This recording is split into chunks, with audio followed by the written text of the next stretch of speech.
Baik, kita bersua kembali. Kali ini kita nak bercerita berkenaan tentang teknologi hijau meningkatkan kualiti hidup. Apabila bercakap berkenaan tentang teknologi hijau ini, ia merupakan suatu inovasi ataupun suatu bentuk teknologi yang digunakan untuk meminimalkan impak kepada persekitaran dan juga alam sekitar.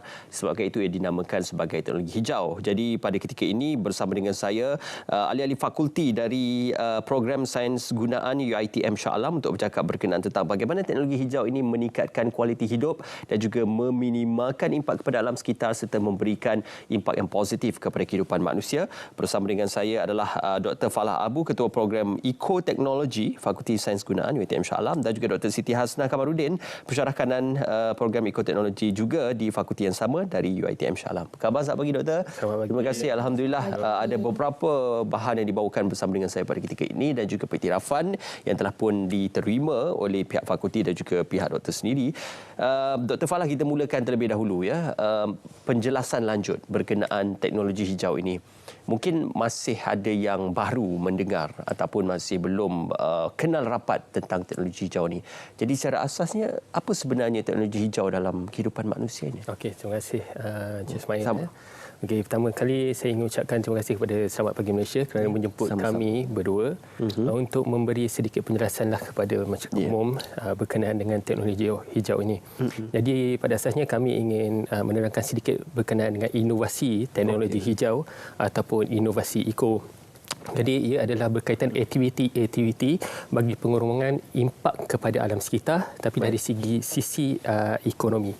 Jadi para penyelidik telah mengklasifikasikan ia sebagai dua pendekatan utama, iaitu daripada inovasi produk hijau dan yang kedua inovasi proses hijau lah. Jadi apa itu inovasi produk hijau? Ia adalah berkaitan dengan penggunaan bahan-bahan biodegradasi ataupun bahan yang tidak memberikan kesan yang banyak kepada alam sekitar. Okey, saya beri contoh adalah berkenaan dengan indoor pollution. Okey. Jadi kita ada produk-produk daripada papan sepai ataupun particle board. So dia ada potensi untuk mengeluarkan formaldehyde yang boleh memberi kesan kepada orang yang mempunyai penyakit asma contohnya. Okey. Yang contoh kedua, inovasi proses hijau yang biasa kita dengar adalah tenaga hijau. Okey, ia fokus kepada energy consumption dan energy effectiveness. Dan saya ingin fokuskan adalah kepada perkara aktiviti yang meminimumkan sisa alam sekitar. Okey. Contoh yang saya boleh berikan adalah satu ink deficiency, di mana proses ini biasanya kita naskah-naskah Al-Quran ataupun yang berkaitan dengan buku-buku agama ni kita akan bakarlah. Jadi ink deficiency ni dia akan melarutkan ink tersebut. Jadi proses ini tanpa melalui proses pembakaran dan boleh meminimumkan aktiviti yang mencemarkan alam sekitar.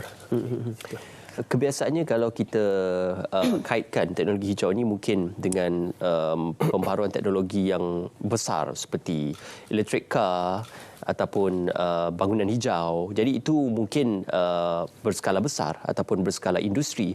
Cuma mungkin kita tidak sedar teknologi hijau ini hadir dalam pelbagai bentuk. Malah sekecil-kecil teknologi itu pun boleh dihasilkan. Dr. Siti, mungkin persoalan berkenaan bagaimana sebenarnya teknologi hijau ini boleh membantu memberikan kehidupan yang berkualiti kepada manusia dan mungkin kebergantungan kepada teknologi hijau itu pada masa-masa yang mendatang. Okey, baiklah. Terima kasih kepada saudara Ismail atas soalan yang diberikan. Sebenarnya apa yang dijelaskan oleh rakan saya sebentar tadi, Dr. Falah ada menjelaskan tentang konsep teknologi hijau. Sebenarnya kalau kita tengok balik, konsep teknologi hijau ini sebenarnya merujuk kepada dua, iaitu proses hijau dan juga produk hijau. Dan sebenarnya konsep teknologi hijau ini sebenarnya dapat membantu untuk meningkatkan kualiti hidup melalui pembangunan produk, pembangunan peralatan dan juga pembangunan sistem. Dan semestinya dia dapat mengatasi masalah isu sosio-saintifik. Kalau layman term ni kita panggil sebagai masalah pencemaran lah, sebab kita ada masalah pencemaran air, pencemaran udara, dan itu kita katakan kalau semua masalah pencemaran air, pencemaran udara ni dapat diatasi, pastilah kita dapat meningkatkan kualiti hidup melalui penggunaan produk, peralatan dan sistem tadi untuk memelihara dan memelihara alam sekitar kita. Dan untuk pengetahuan para penonton Selamat Pagi Malaysia pada pagi ini, sebenarnya data daripada Suruhanjaya Tenaga ada menyatakan Malaysia ni bergantung kepada sumber tenaga yang tak boleh diperbaharui dengan tenaga hidroelektrik dan hydropower menjadi satu-satunya sumber tenaga sehingga tahun 2011. Dan sehingga sekarang sebenarnya negara yang kita cintai dan duduki ini, Malaysia ni masih bergantung kepada tenaga konvensional dengan hanya 3.9% penggunaan kepada tenaga yang boleh diperbaharui. Maksudnya sangat sikitlah kalau kita katakan. Jadi Malaysia ni banyak bergantung kepada sumber tenaga yang tak boleh diperbaharui. That's why lah konsep teknologi hijau ni amat penting untuk membantu untuk mengurangkan penggunaan tenaga. Maksudnya kita tak nak kan tenaga yang tak boleh diperbaharui ni pupus dan habis. Jadi kita kena kurangkan penggunaan tenaga dan seterusnya dapat orang kata mengurangkan sisa dan pencemaran dan dapat kita pelihara dan pelihara alam sekitar kita ini. Dan konsep teknologi hijau ni sangat selari dan orang kata bertepatanlah dengan pembangunan lestari. Kalau kita katakan pembangunan lestari ni sebenarnya sesebuah negara ni membangun dengan pelbagai kemajuan teknologi, tetapi pada masa yang sama alam sekitar kita ini selamat untuk kita duduki. Kiranya kita nak macam itulah negara membangun tapi pada masa yang sama selamat untuk kita duduki dan bebas daripada segala pencemaran. Ya, bila bercakap berkenaan tentang impak kepada alam sekitar ini, selagi mana manusia terus berinteraksi dengan alam sekitar, maka selagi itu pencemaran akan terus berlaku. Betul. Cuma bagaimana kita meminimalkan impak tersebut. Dr. Falah, apabila kita bercerita berkenaan teknologi hijau, pastinya di peringkat dasar banyak yang telah dilaksanakan. Ada dasar teknologi hijau dan juga dasar-dasar di bawah kementerian. Tetapi bagaimana sebenarnya ataupun apakah sebenarnya penumpuan-penumpuan yang boleh kita berikan kepada dasar-dasar yang telah dilaksanakan, usaha-usaha yang telah dilaksanakan oleh pihak kerajaan dalam membangun atau membantu teknologi hijau ini? Okey, terima kasih. Daripada sisi kerajaan, saya ingin mengucapkan banyak terima kasihlah kerana kita telah lihat banyak dasar-dasar yang telah dilaksanakan, inisiatif yang telah dijalankan daripada pihak kerajaan. Contohnya daripada tahun 2009 dasar teknologi hijau negara telah diperkenalkan dan pelan tindakan kecekapan tenaga negara telah dijalankan dalam untuk tempoh 10 tahun daripada tahun 2016 hingga tahun 2025. Tujuannya adalah untuk mendorong penerapan kecekapan tenaga dari segi pengurangan pelepasan gas rumah hijau. Dan pada tahun 2023, kerajaan telah memberi keutamaan bagi penggunaan teknologi hijau dengan melanjutkan lagi allowance cukai pelaburan hijau untuk pembelian aset teknologi hijau dan pengecualian cukai pendapatan hijau ke atas penggunaan perkhidmatan teknologi hijau. Dari situ, selain daripada itu, pelbagai inisiatif lain yang telah dijalankan seperti kempen kita semula dan untuk memberi kesedaran kepada masyarakat, terutamanya kepada pelajar-pelajar daripada peringkat sekolah rendah sehingga sekolah menengah dan universiti.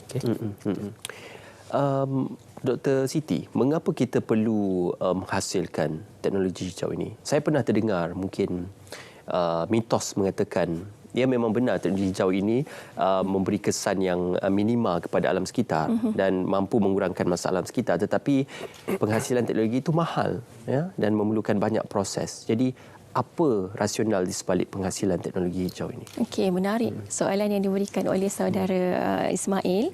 Jadi kita lihat tadi teknologi hijau ini memang kita dah tahulah ada langkah-langkah kerajaan dah menjalankan dasar-dasar seperti dasar teknologi hijau negara. Jadi kita perlu faham dulu konsep teknologi hijau ini merujuk kepada terasnya. Jadi sebenarnya teknologi hijau ini merujuk kepada 4 teras utamalah. Jadi yang pertama, teknologi hijau ini memfokus kepada teras aspek penggunaan tenaga. Jadi yang kedua pula adalah memfokuskan kepada aspek peningkatan ekonomi. Dan yang ketiga, sudah semestinya teknologi hijau ini dapat membantu dalam kelestarian alam sekitar. Dan yang keempat, teknologi hijau ini adalah untuk sosial. Sosial di sini bermaksud kelompok masyarakat, iaitu kita semualah.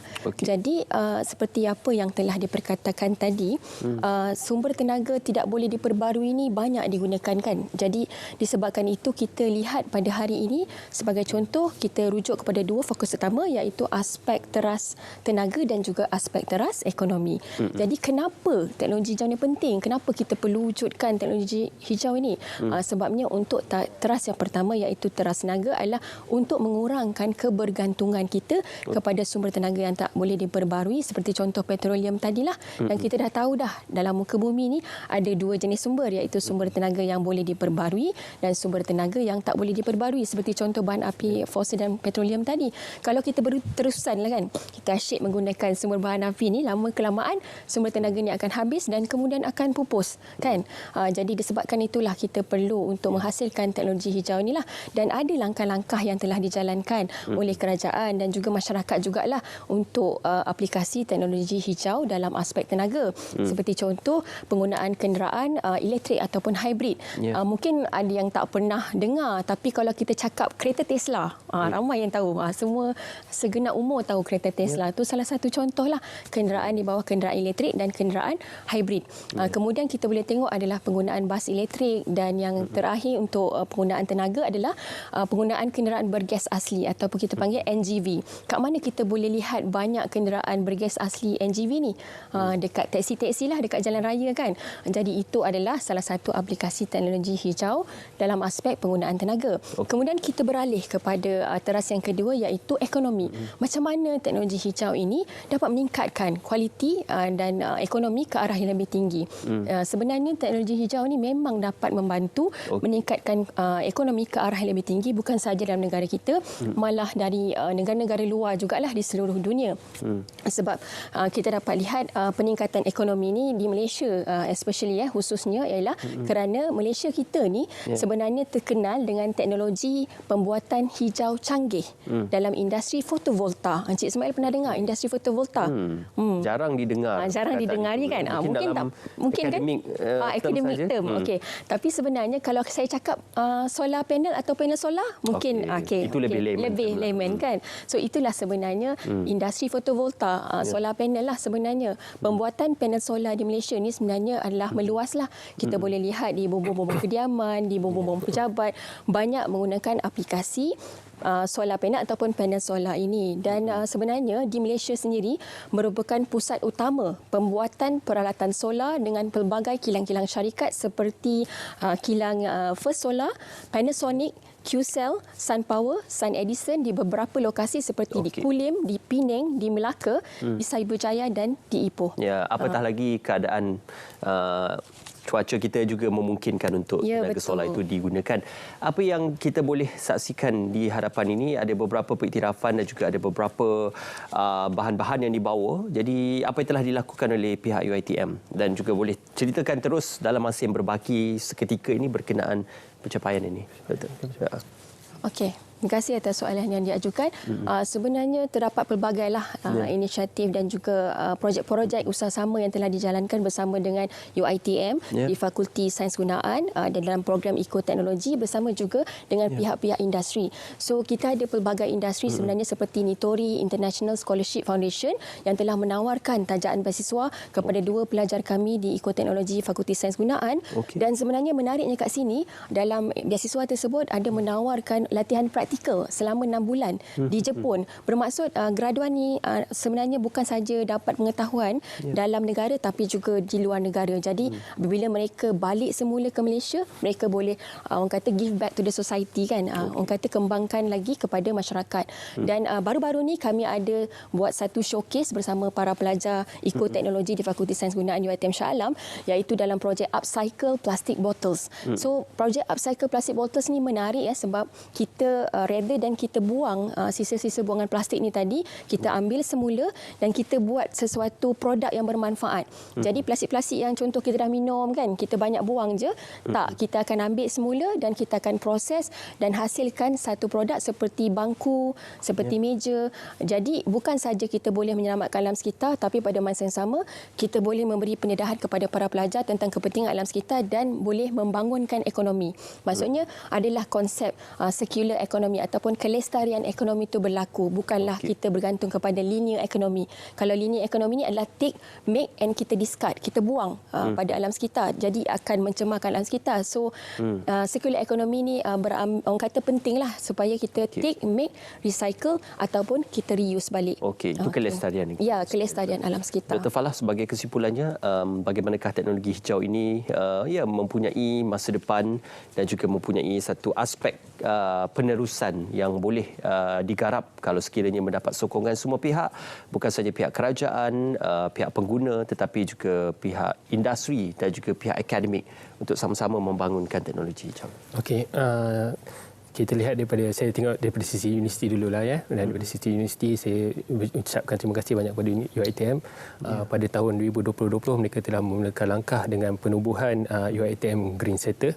Dan ia diketuai oleh pengarahnya Profesor Datin Dr. Ernest Asmat. Antara projek-projek aktivitinya adalah pembinaan bus stop menggunakan tenaga solar. Dan dari peringkat segi fakulti, kita telah menubuhkan program ekoteknologi yang mana subjek-subjek yang telah diterapkan adalah berkaitan dengan kelestarian dan untuk meminimkan aktiviti alam sekitar inilah. Jadi antara usaha-usaha yang telah dijalankan adalah dengan projek agrofarm Fakulti Sains Gunaan. Saya ingin ucapkan terima kasih juga kepada Dekan Fakulti Sains Gunaan, Prof. Farida Zuraina, kerana telah membantu sama dalam menjayakan program ini. Ia adalah konsep pertanian di hujung jari ataupun IoT dengan kerjasama Mahat Integrasi Tahfiz yang telah dirasmikan oleh Naib Chancellor UiTM, Prof. Datuk Dr. Syarin Sahib. Okey. Jadi tahniah untuk penganjuran program tersebut dan juga tahniah sekali lagi kepada Fakulti Sains Gunaan UiTM kerana usaha-usaha yang berterusan ini, kerana teknologi hijau dan juga usaha melestarikan alam sekitar ini adalah usaha yang berterusan. Dikatakan tadi adalah proses dan juga produk untuk teknologi hijau. Terima kasih Dr. Falah, terima kasih Dr. Siti kerana bersama kami. InsyaAllah kalau ada kesempatan lain kita boleh berbicara lebih panjang berkenaan teknologi hijau. Tahniah sekali lagi dan juga terima kasih. Kita nak berehat seketika.